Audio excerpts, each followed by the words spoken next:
ब्रह्ममुरारिसुरार्चितलिङ्गं निर्मलभासितशोभितलिङ्गं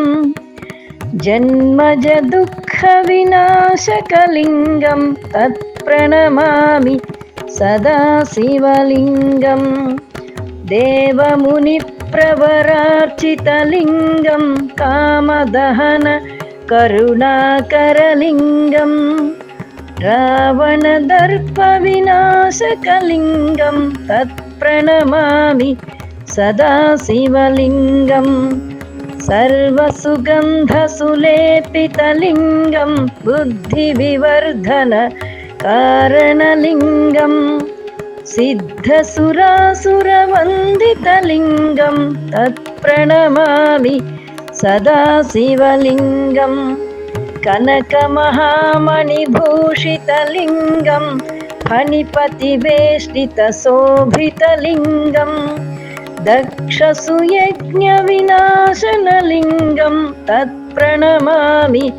सदा शिवलिङ्गं कुङ्कुमचन्दनलेपितलिङ्गं पङ्कजहार सुशोभितलिङ्गं सञ्चितपापविनाशनलिङ्गं तत्प्रणमामि सदा शिवलिङ्गं देवगणार्चितसेवितलिङ्गं भावैर्भक्तिभिरेव च लिङ्गं दिनकरकोटिप्रभाकरलिङ्गं तत्प्रणमामि सदा शिवलिङ्गम्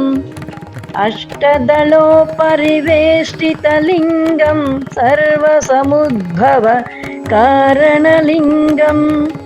अष्टदरिद्रविनाशनलिङ्गं तत्प्रणमामि सदा शिवलिङ्गं सुरगुरुसुरवरपूजितलिङ्गं सुरवरपुष्प सदार्चितलिङ्गं परमपदं परमात्मकलिङ्गं तत्प्रणमामि सदा शिवलिङ्गं लिङ्गाष्टकमिदं पुण्यं यः पठेत् शिवसन्निधौ